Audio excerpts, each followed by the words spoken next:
Talk Radio. You're in to all things music. And I would always remember when the guys would be hanging out, and there it is, 11 o'clock, and they're going on to the next bar, and this girl and that girl were going to be there, and I'm sitting there, and I know I got the keys in my pocket to open the store the next morning, and I said, you know, guys, I got to go to work. And they went on and had a party, and I went home and went to work, and look where I am today, and look where they are today. So that long-term strategy and keeping that goal and that passion, I think, will make anybody a success. And never look at it monetarily. Go back to how you feel about what you've accomplished.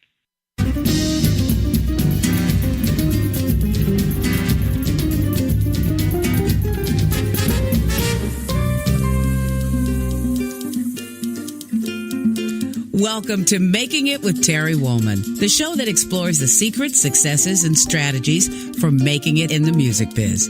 And now, here's your host, Terry Woolman.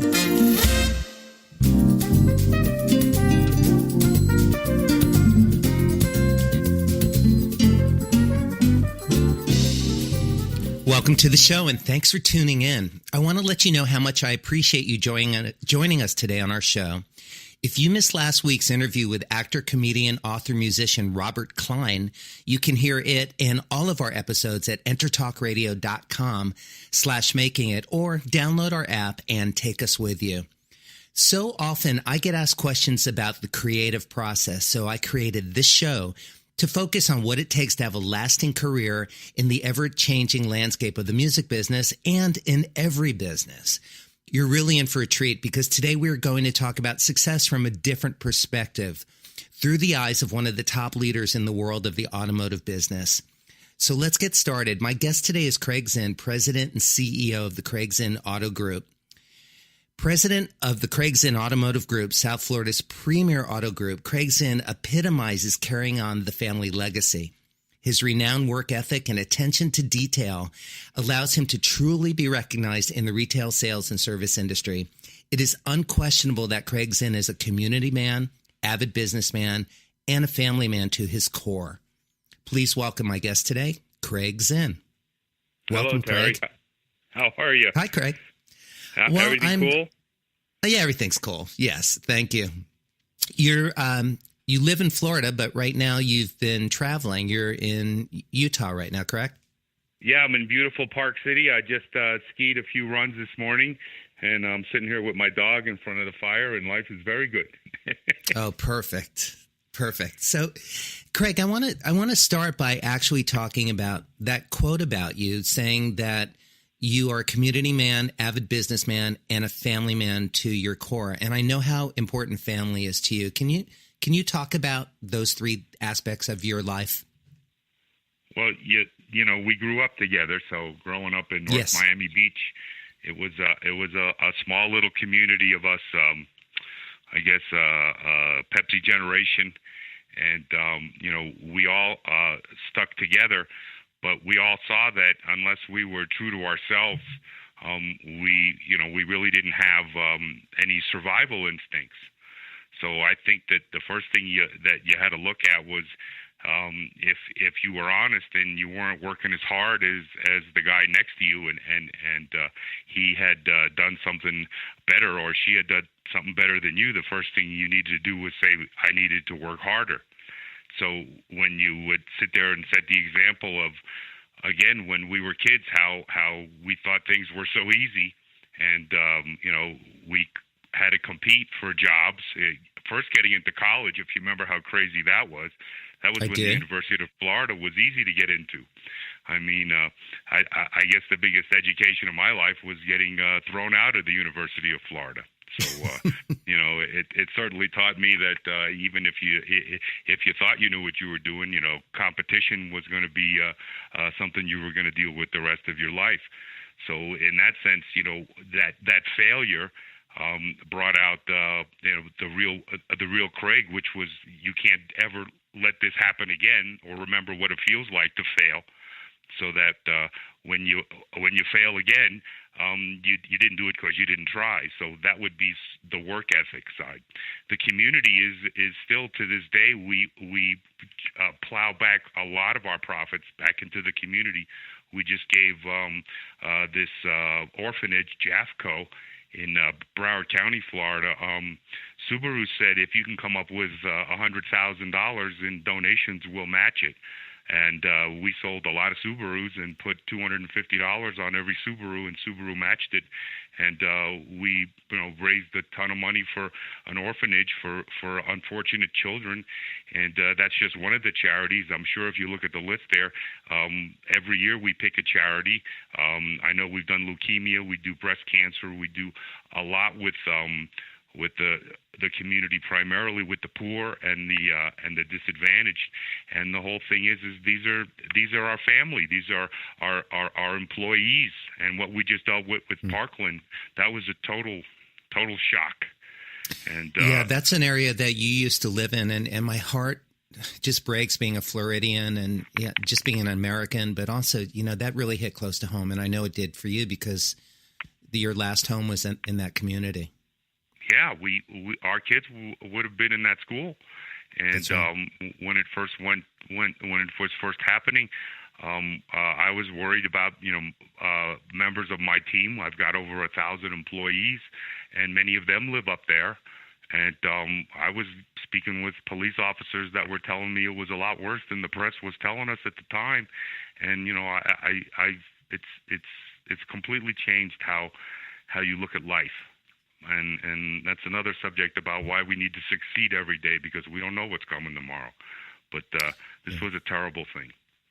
But anyway, I guess those were the three issues. That my family, Martina and I have been married 31 years, and we have a son, Zachary, 29, and Brittany is she's actually calling on the phone right now. Brittany is 27, and she lives in beautiful Parkland. I mean in beautiful Park City and Salt Lake City, Utah. Yeah, and Utah. But I'm getting a lot of and your son Zachary works for your dealership, or one of your dealerships. Yeah. Yes. Yeah. Acura is an interesting product. In what way? You have think about Honda the way you would think about Toyota, right? I mean, big, strong Japanese engineering technology. And look where Lexus is as far as volume, as far as perception in the market. And then look where Acura is. And Acura was there first. If you remember, the Legend was a great car way back when. And it really never has found itself. Whereas Lexus, of course, in many ways is considered a marketing success. But the challenges are tomorrow, not today.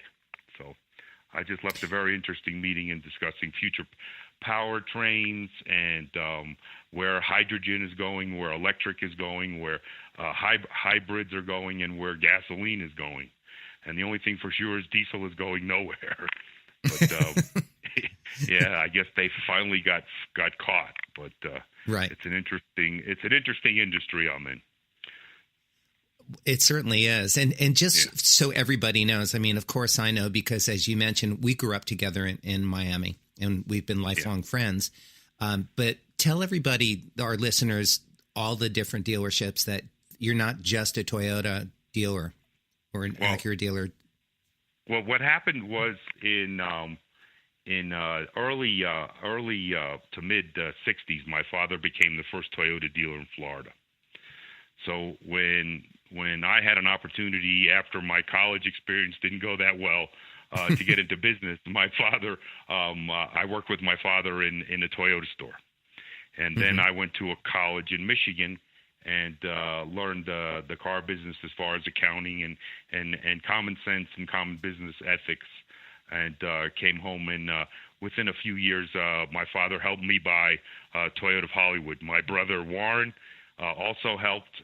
He had already gotten involved in a Volvo dealership, so it was a family tradition that if you went to college to become a doctor or a lawyer, you could always fall back and sell cars like your dad did. And, right. So your first dealership was 1981 when you opened your first Toyota dealership. Yeah, when we bought an existing delership, yes. Right. At the time, it was not far from my father's original Toyota store, and it became a very tough family rivalry having my father up the street and people saying, "Boy, your father gave me this price. Will you beat it?" And, I remember that. getting in that rivalry was always interesting because at the end of the day, when he said you gave a car away, I would always say that I sold it for more, and he couldn't figure out that there was a little bit of salesmanship, but more importantly, a little more of a personal effort than I think that other people were used to. But I think that always was the difference. Was I always applied my personal effort in everything I did. Right, and that personal effort brought you to, in 1989, becoming the first Lexus dealer in Florida, working your way up to becoming the largest Lexus dealer in the world.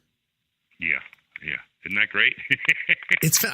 Yes, it is great, Craig. And I've always been very proud of you on a personal level, and have also always been very curious at watching how our careers, even though, I'm in the music business and you're in the car business, there are a lot of things that you've taught me that are similar about being in business and how you represent yourself and present yourself and how you treat your customers. Everything that you have shared with me over the years that work for you are applicable to everything that I do. Well, we're in a people business, and if you can't make people happy, somebody else will. It always seems to be the case that where it's a brutal reality that everybody has a choice, and we got to be nice. We got to be very, very courteous, and I always say that there's a golden rule, and we don't write it. We have to live by it, which is customers are gold. Right. Yes. You also have said that success is not by accident. No, it's always proper preparation, but always when we have to make a decision, people always say, how do you figure out what to do? And I always say that we can't look back, but the most important thing about making a decision is if you don't make a decision, you will fail. And if you do make a decision, you got a 50% chance of making the right decision. So always go with your instincts and do what's right. And it'll work out in the end because you went with those instincts, and you always have. And always historically, if you would always say, why did I do that? You would always be able to say, at the time, I thought it was the right thing to do, instead of I took someone's advice, because then you start blaming. And once you start blaming, you realize that success does not happen by accident, because success is consistently failing until you succeed. And believe me, I was the biggest Pontiac dealer, and I got terminated. And I thought I was the biggest failure in the world when you're sitting there having to tell 40 or 50 mechanics and sales girls and everybody that they don't have a job tomorrow, and you feel so helpless. And you, like I said before, you never forget those feelings of failure. And sure enough, Subaru came along. And we put Subaru in the Pontiac building and retained most of those people. But some mechanics, they don't turn metric wrenches. Some people just don't sell, what they would refer to as foreign cars. And now we're the biggest Subaru dealer in the South, and we're better off than we ever were with Pontiac. So never look failure as anything other than an opportunity to succeed at something else that will be better, provided you give it everything you have. And that's always been my motto, because, boy, I've failed a lot. But life's pretty good, like I said. Life's pretty good. Yeah. Did they teach you learning through failure in business school, or did you learn that by observing life and observing your family or what worked for other people?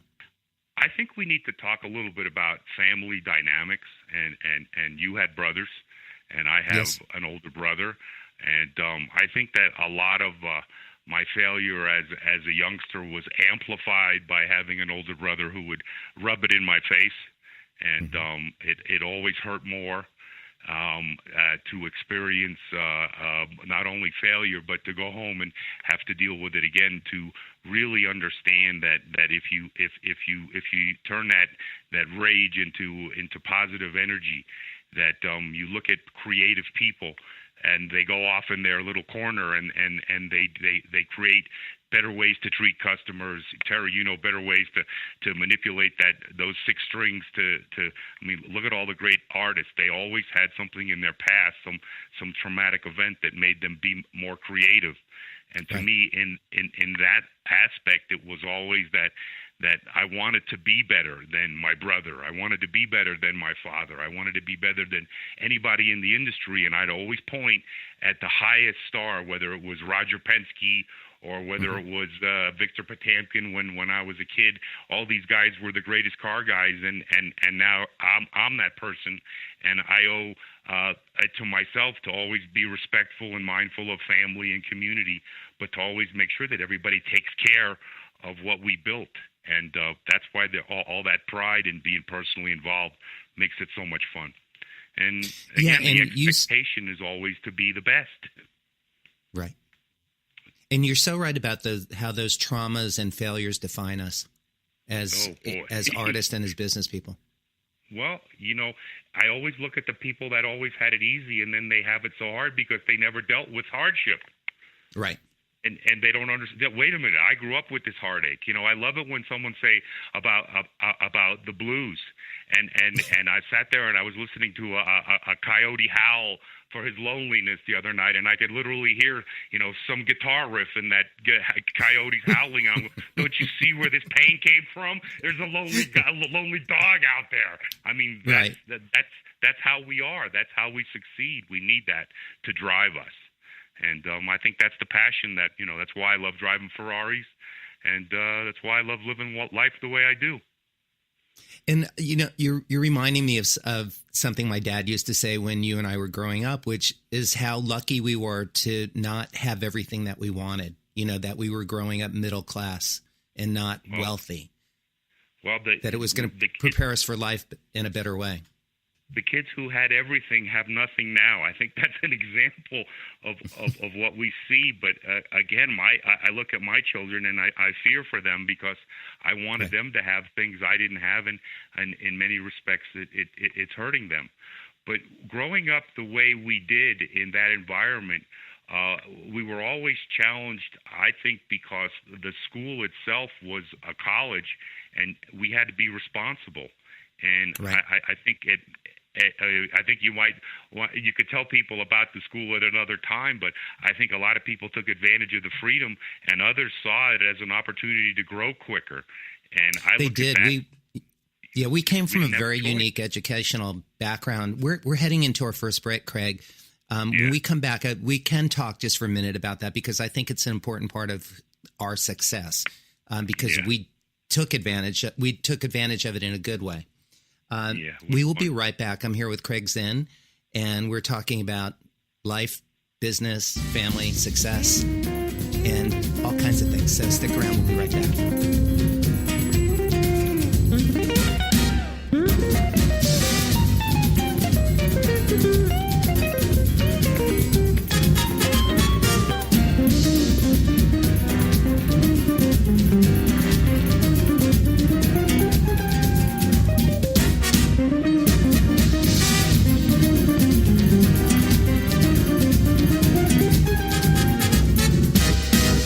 Serious about your music? Are you ready to run with the big dogs? The experts at Pitbull Audio have the gear to get you into the game. From leading manufacturers like Mesa Boogie, Fender, Pioneer, and American Audio. To sound your best, you need the best. Pitbull Audio can deliver in rehearsal, on stage, and into the big time. Dropping beats, shredding guitar, or making the crowd roar. Whatever you dream, Pitbull Audio can help make it happen.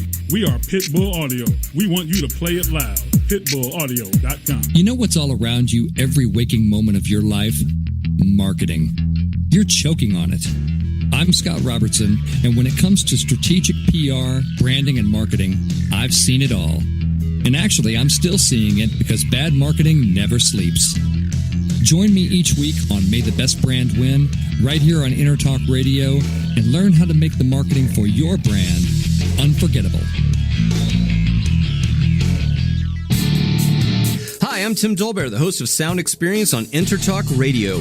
Each week, I talk with top professional audio engineers, producers, musicians, and the manufacturers that make the tools that we use in the studio each and every day. From capturing the perfect take to mastering your final release, and the tools and how the pros use them, we are going to dive deep into their process and learn from their experience. I look forward to you joining us each week on Sound Experience with me, your host, Tim Dolbear. This is Jackie Bertoni from Jackie's Groove.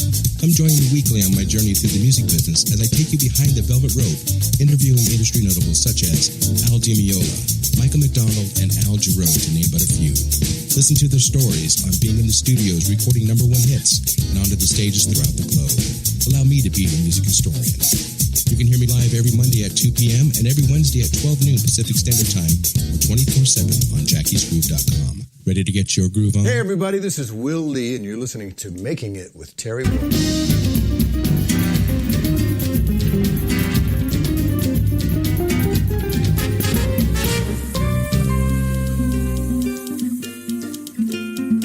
Welcome to Making It with Terry Woolman, the show that explores the secrets, successes, and strategies for making it in the music biz. And now, here's your host, Terry Woolman.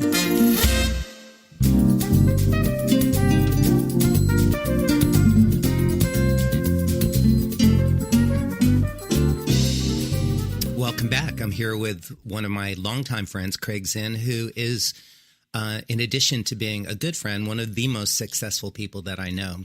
And that's part of the reason I invited you on this show, Craig, because your perspective on life and your work ethic is something that I respect, and it works. So we were just talking about the high school that we went to, and why don't you briefly describe the program that we were lucky enough to be in, that worked very well for you and I, and not so well for some less ambitious people? Well, imagine being told in ninth grade that you're going to college and you're going to have science on Monday, Wednesday, and Friday, and you're off on Tuesday and Thursday. And that kind of made Monday night, Wednesday night, and Friday night party nights. But we had school in mods, and sometimes the teachers looked younger than the students, and it was pretty wild. And a lot of people took advantage of the fact that there was a shopping center across the street, and teachers didn't know, parents didn't know whether we were in class or whether we were out partying, and it was quite an experience until it was shut down, I guess, when we graduated in right. 73, 74. But we got through most of it pretty well. But a lot of people didn't. You know, when I look on Facebook and I see of what was there, 3,000 kids, like 400 are dead already. I mean, right. It's wild, but you feel fortunate to live every day. But it was a wild school, and it was a different time.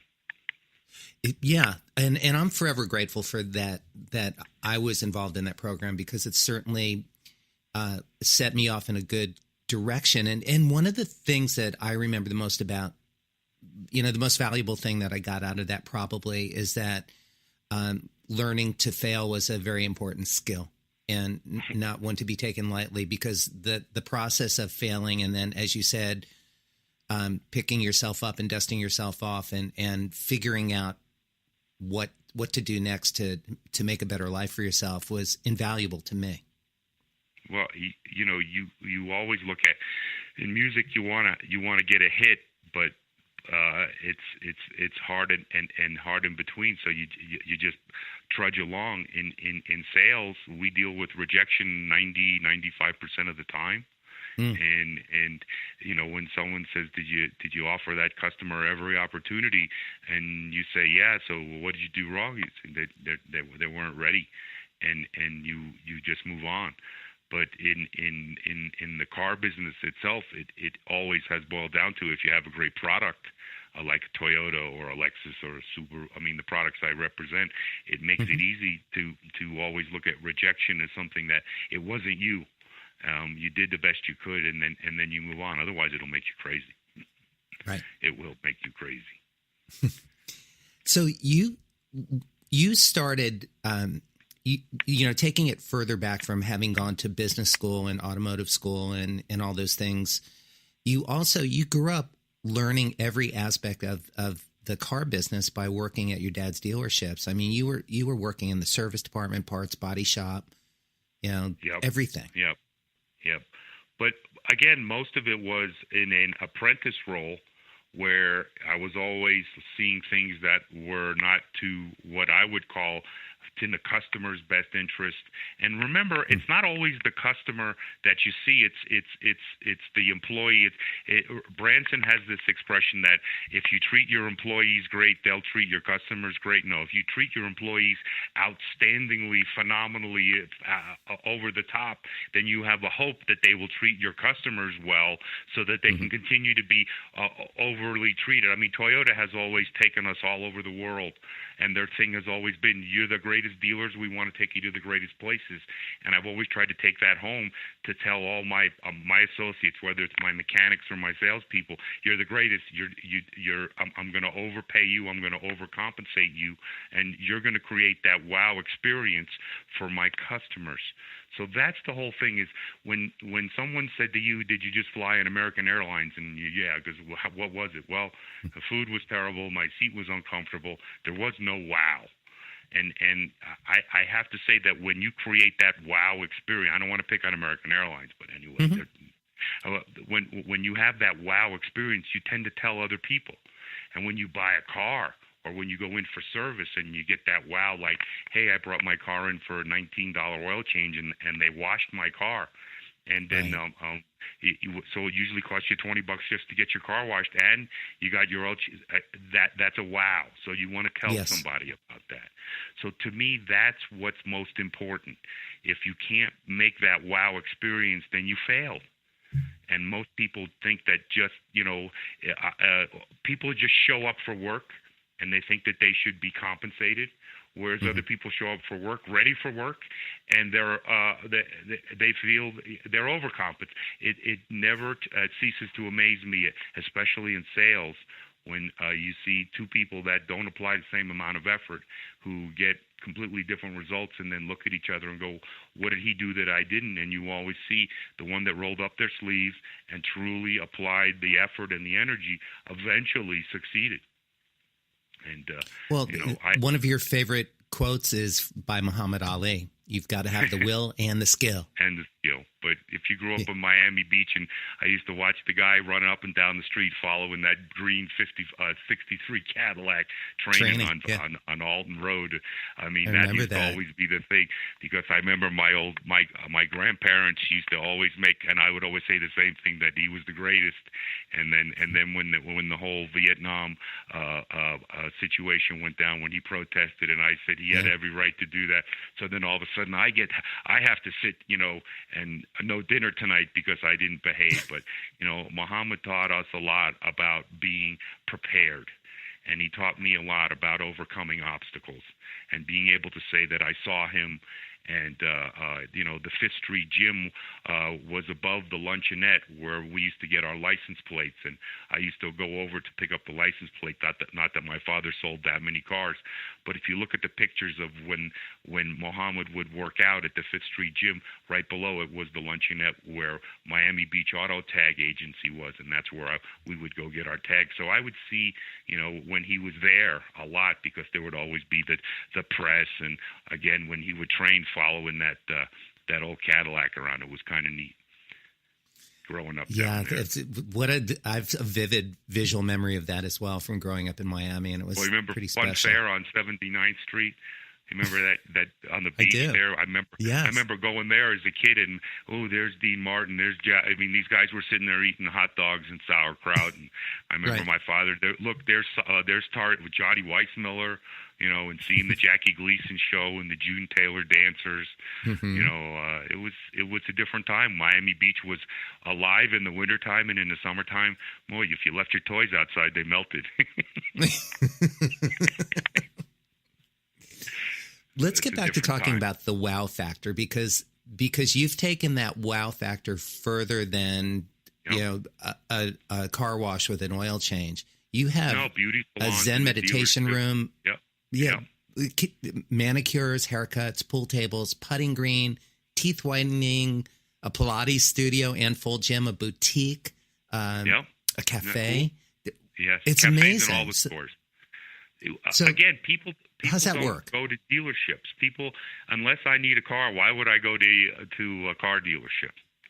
So if someone said to you, listen, there's a new model car, you might, well, maybe I'll go buy. But if someone said, listen, you've got a free oil change at the same time you can go get your nails done or you can get your hair done, and it's no charge because you would either take the loaner car or you would stay there and you'd be able to take advantage of working out in the gym or enjoying what I would call, an hour in the meditation room in one of those chairs. It's pretty unique. But I always want to think about why would somebody want to come to see, why would someone want to come to a car dealership? And we had to give reasons.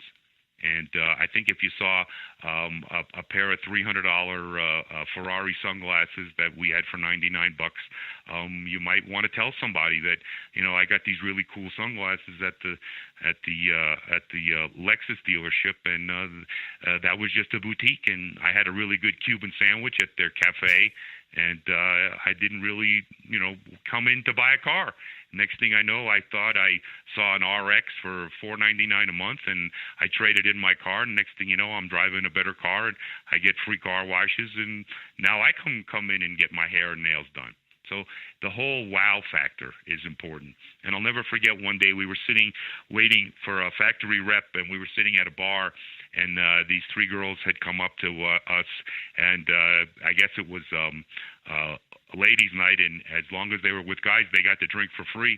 And they ordered 3 drinks, and one said, "What do you do?" And one of my managers says, "We're in the car business." And she says, "Oh, I just bought a car." And she says, "What kind of car?" And she says, "A Lexus." And my manager says, "Why?" And he says, "Because I get free manicures and pedicures." And the guy goes, "There's the guy that thought of it." And she says, "Wow, that's great." And the girl goes, "Oh, my boyfriend bought me a BMW, and I don't get any of that." And again, it had nothing to do with the car. It was just about the wow of the experience. So that's the difference that we want to always try to make with our customers.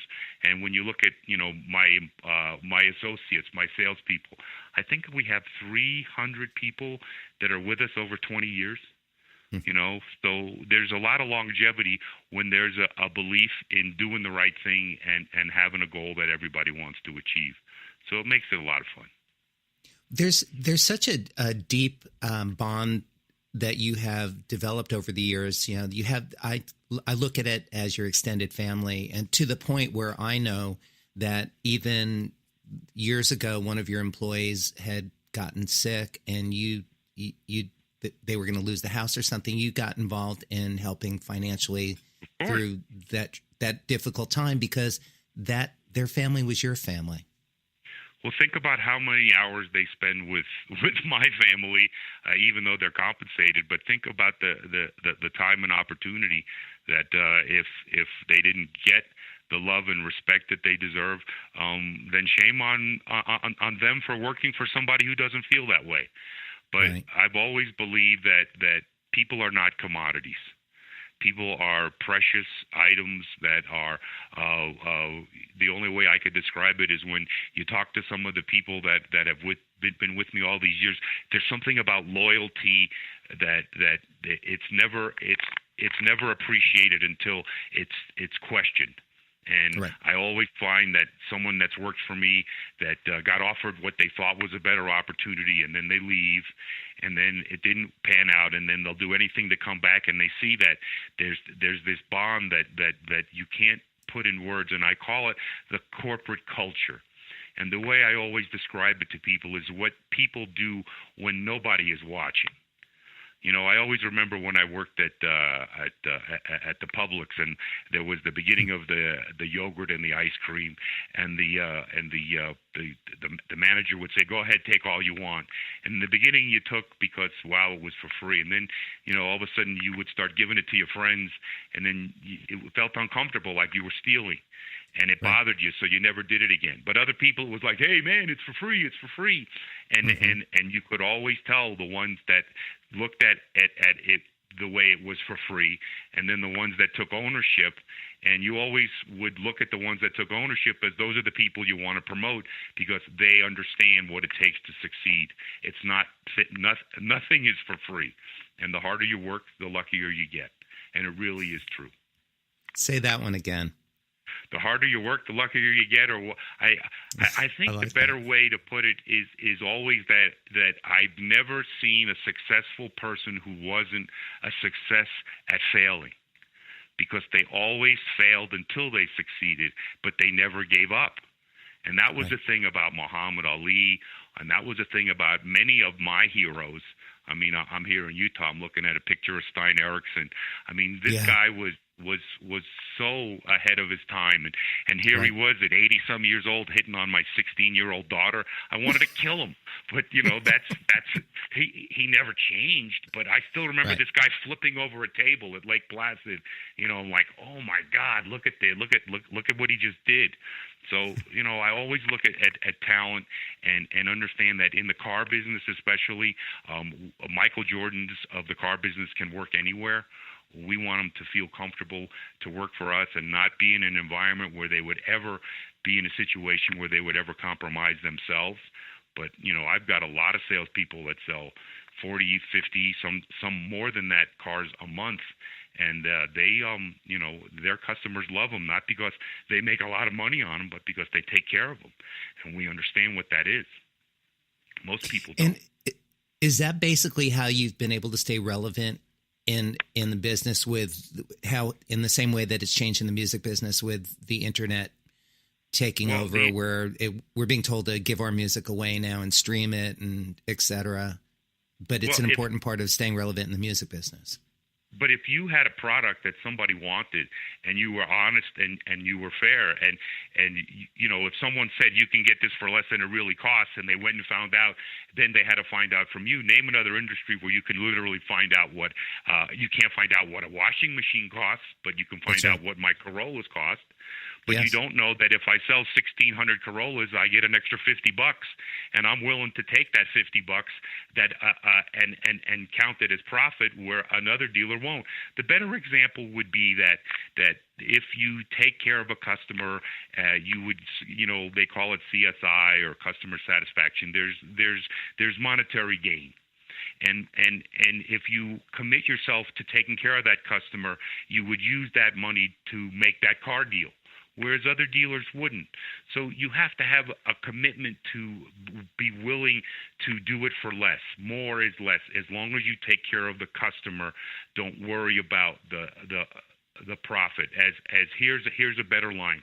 Profit should not be an objective, but should be a consequence of taking care of your customer. And if you make it an objective, then the consequence would be losing that customer, because there is always someone that could take that customer away unless you're willing to sacrifice everything to keep that customer happy. Remember, they have the gold. That is the golden rule. The customer There's a lot of clarity choice. to that. Well, Craig, we're heading into our next break, so I need to cut you off. Okay. We will be right back and continuing this fascinating conversation with Craig Zinn. Stick around.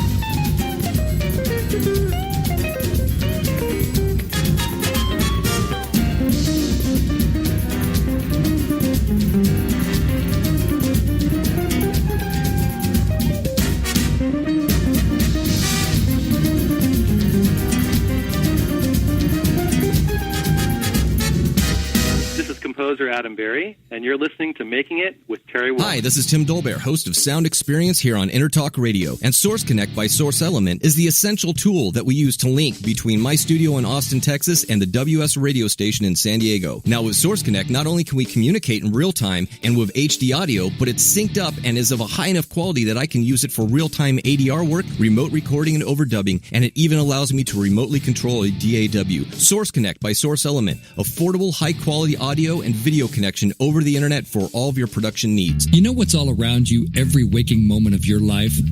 Marketing. You're choking on it. I'm Scott Robertson, and when it comes to strategic PR, branding, and marketing, I've seen it all. And actually, I'm still seeing it because bad marketing never sleeps. Join me each week on May the Best Brand Win, right here on Intertalk Radio, and learn how to make the marketing for your brand unforgettable. Hi, I'm Tim Dolbear, the host of Sound Experience on Intertalk Radio. Each week, I talk with top professional audio engineers, producers, musicians, and the manufacturers that make the tools that we use in the studio each and every day. From capturing the perfect take to mastering your final release, and the tools and how the pros use them, we are going to dive deep into their process and learn from their experience. I look forward to you joining us each week on Sound Experience with me, your host, Tim Dolbear. Are you serious about your music? Are you ready to run with the big dogs? The experts at Pitbull Audio have the gear to get you into the game. From leading manufacturers like Mesa Boogie, Fender, Pioneer, and American Audio. To sound your best, you need the best. Pitbull Audio can deliver in rehearsal, on stage, and into the big time. Dropping beats, shredding guitar, or making the crowd roar. Whatever you dream, Pitbull Audio can help make it happen. We are Pitbull Audio. We want you to play it loud. PitbullAudio.com. This is Aubrey Logan, and you are listening to Making It with Terry Woolman.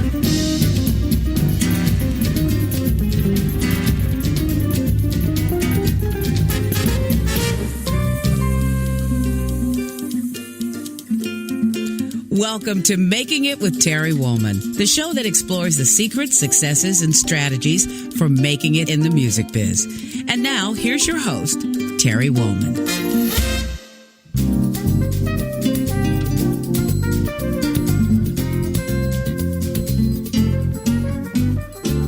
Welcome back. I'm here speaking with Craig Zinn. And Craig, you were just in California yesterday at some meetings and learned some pretty fascinating things. What can you tell me what's going on in the automotive business right now? Well, I was trying to tell you during the break that I saw a platform that was designed that can run on every different type of propulsion system. And I think that it takes all the Tesla lovers and it says, here's a long-term company like Toyota. And I'll throw the Europeans in there as well. And I'll say that, we wanted to enter the market the right way. But here would be a product where on the same platform we can do it with 600-mile range hybrid electric, 600-mile range hydrogen, a similar range in full electric, and, of course, a high-performance gasoline version, all literally on the same platform. So depending upon where you live, if you live in an urban environment and it's all electric, here's a car where you would run on all electric. But if you lived in Wyoming and needed to drive here to Utah, you'd be able to have the same vehicle in a gasoline version or a hybrid version. And as you go through time, as these platforms are developed to run on all these different propulsion systems, I think it's great to be involved in the industry in this time, because I think it's a wonderful time to be in the car business. We'll be able to look at full-blown gasoline engines as we knew them as kids and remember what they'll become. But I've seen in Europe where they've made non-hybrid, non-electric cars illegal in downtown areas, and I think that's coming all over the world. Yeah. Yeah. So are these new platforms, are they going to be dual platforms like electric and gas, and they're intuitive, or are they going to be multi? Well, let's say that you lived in California and you were required to have a clean vehicle.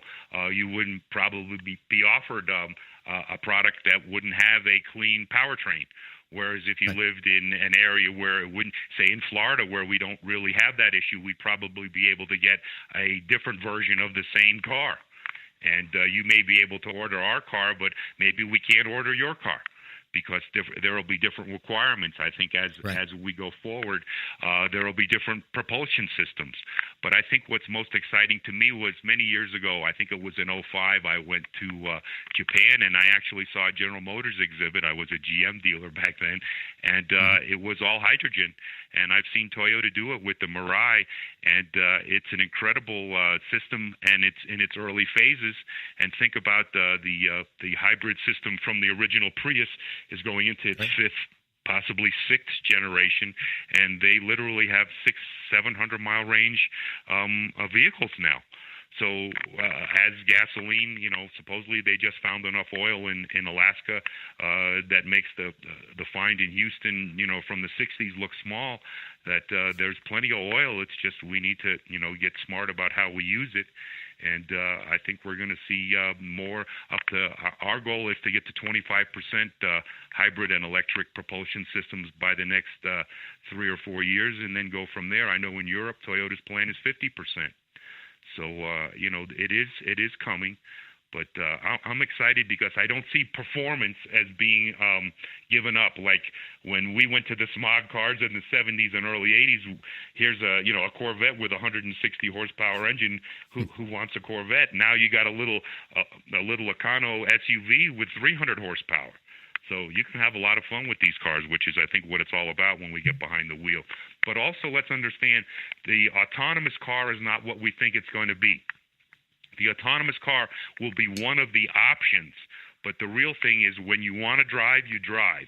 When you want help, then the chauffeur will take over, and then the third mode would be only in certain areas would the car literally drive itself. And I think that people think that's going to happen a lot sooner than it is. But I think if you look at Toyota's strategy, I think you'll see a real long-term plan that completely covers all of the bases and most importantly includes the dealers in the whole process of mobility. Imagine as you and I grow into our 80s that we're sitting in sort of a wheelchair that will take us from when we get out of our beds literally into our car, and it becomes part of the car. And if you watch the Olympics and you saw those chairs, I've seen them, yeah. I've been in them, they're real. And I only hope I live long enough that when I'm 130, I'll be sitting in one of them. But I really do see that is the future of mobility, and I really like what Toyota's done, Toyota and Lexus being so environmentally responsible. I put Subaru in there and Honda and Acura as well. I'm glad you said that because that was just leading to my next question, which is the environmental impact or inclusiveness of the decisions being made by the car makers that you deal with as a distributor. Well, Subaru is the best.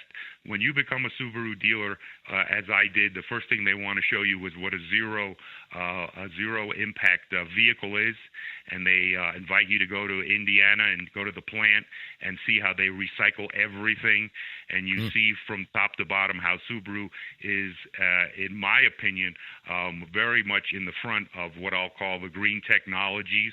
I put Toyota there or ahead in many ways because Toyota, engineering-wise, is miles ahead of anyone, I believe, in the industry. Look at what they're doing with hydrogen. People say they were behind in electric. I was involved a little bit, and I didn't feel that Toyota's relationship with Elon Musk in the beginning was beneficial to either side. But I watched, and I hope, Martina and I have one of the original RAV4 EVs, and I still drive it. I mean, I love it, but I think the entire impression I've had of the auto industry is that there's a lot of people that look for short-term solutions to long-term problems.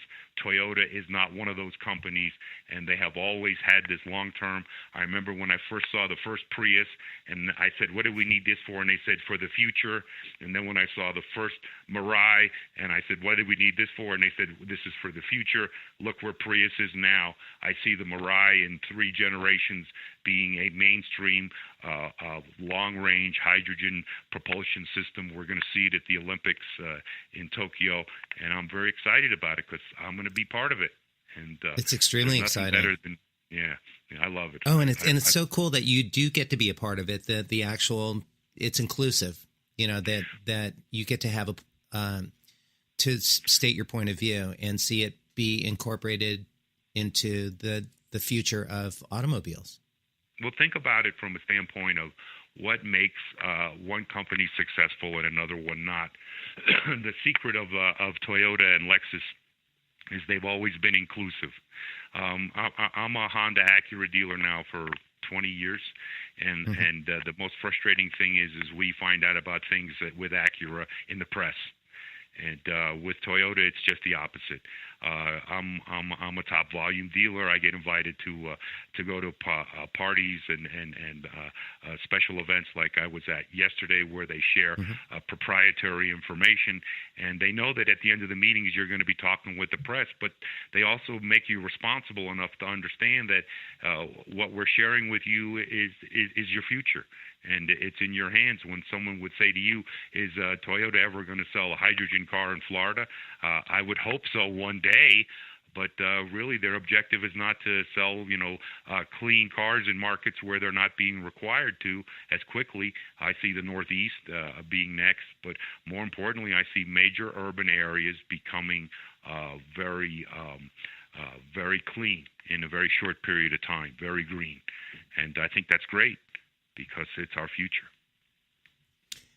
Thanks for sharing that. I want to, Craig, ask you a couple things as we're getting towards the end of the interview.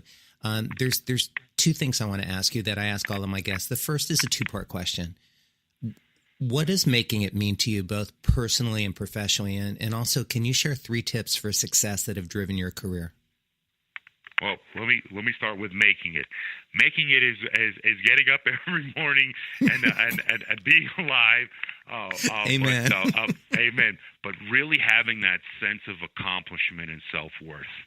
And no one can ever tell you what that is.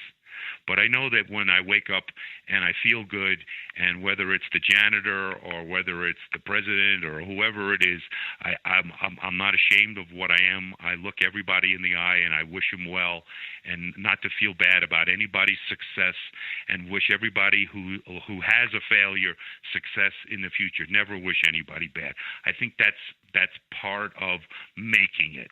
And I think the other part of making it is when other people look at you and you get that sense that you are, in a way, a leader, that you owe that responsibility to them and to you to not let them down and to not let yourself down. And to look at that person in the mirror as someone to be proud of. And remember, like Patton said, what did you do in the Great World War II? I wasn't shoveling, in Iowa. I was giving my life everything I had. And I think that's really making it, is that sense of accomplishment and self-worth. And the 3 things that would be most important to be a success would be to have a goal.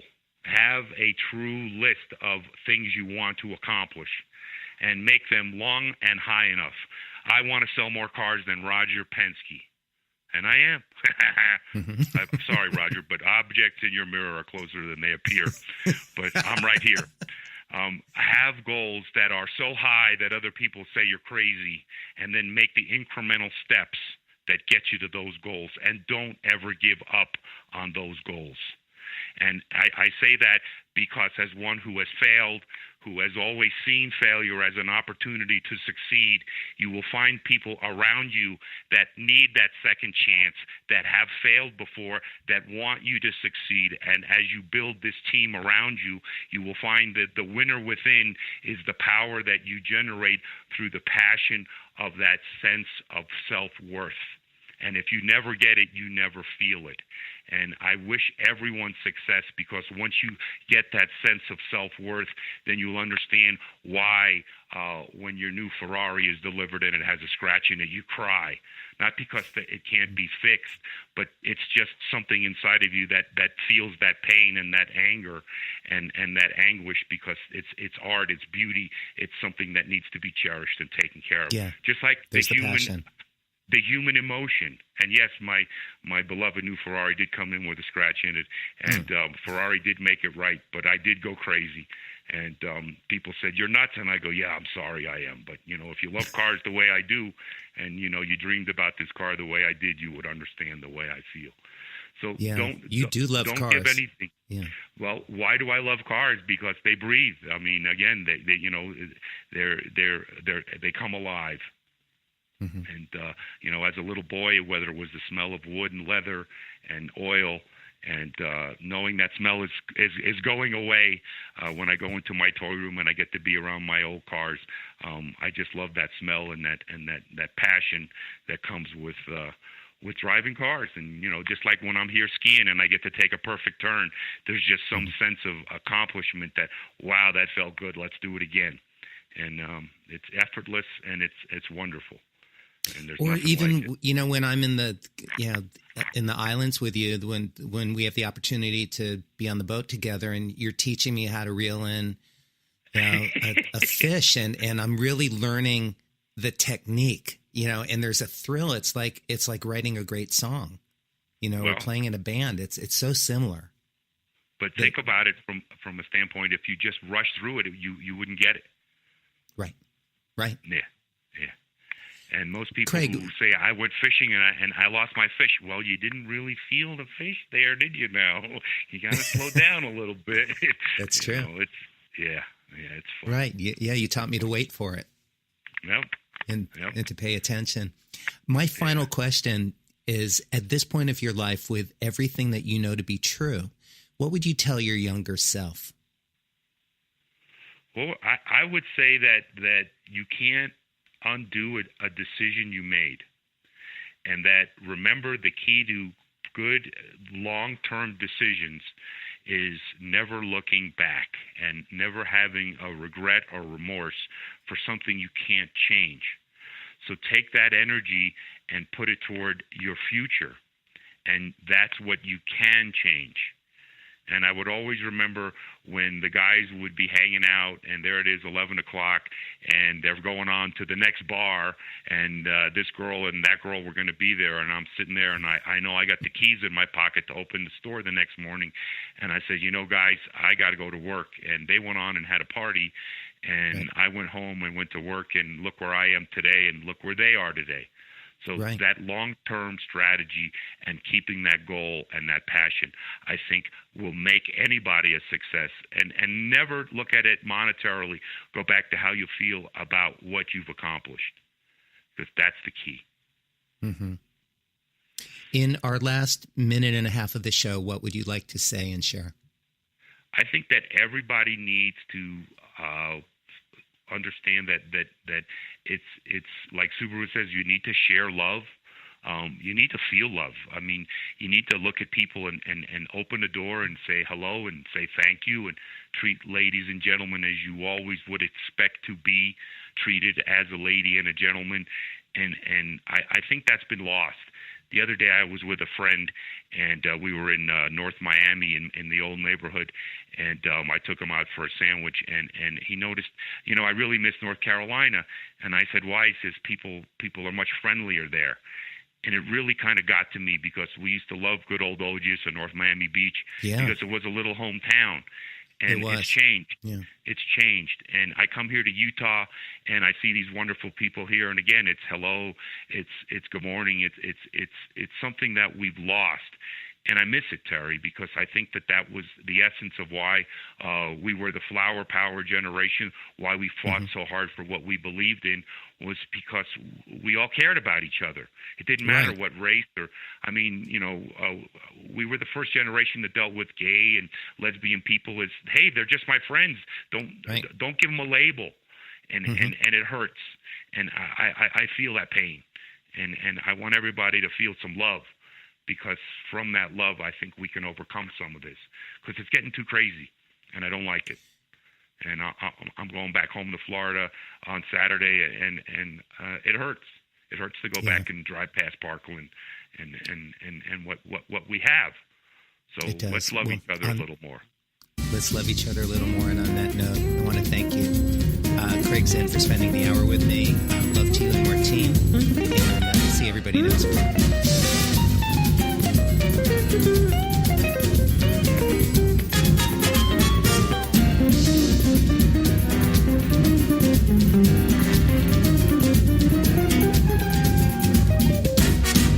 Tune in again next week for another great episode of Making It with Terry Woolman. This is Jackie Bertoni from Jackie's Groove. Come join me weekly on my journey through the music business as I take you behind the velvet rope, interviewing industry notables such as Al DiMeola, Michael McDonald, and Al Jarreau, to name but a few. Listen to their stories on being in the studios recording #1 hits and onto the stages throughout the globe.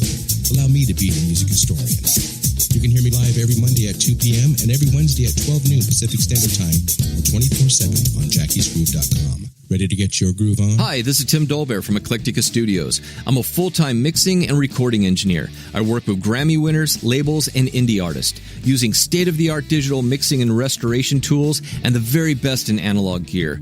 Really, though, it's my ability to bring tracks to life and fulfill your vision for your music. This has made me sought after by producers and artists worldwide. So spend your time working on music and not chasing a mix down a rabbit hole. Go to timdolbear.com and check out our free one-song mix offer. You know what's all around you every waking moment of your life? Marketing. You're choking on it. I'm Scott Robertson, and when it comes to strategic PR, branding, and marketing, I've seen it all. And actually, I'm still seeing it because bad marketing never sleeps. Join me each week on May the Best Brand Win, right here on Intertalk Radio, and learn how to make the marketing for your brand unforgettable. Are you serious about your music? Are you ready to run with the big dogs? The experts at Pitbull Audio have the gear to get you into the game. From leading manufacturers like Mesa Boogie, Fender, Pioneer, and American Audio. To sound your best, you need the best. Pitbull Audio can deliver in rehearsal, on stage, and into the big time. Dropping beats, shredding guitar, or making the crowd roar. Whatever you dream, Pitbull Audio can help make it happen. We are Pitbull Audio. We want you to play it loud. PitbullAudio.com.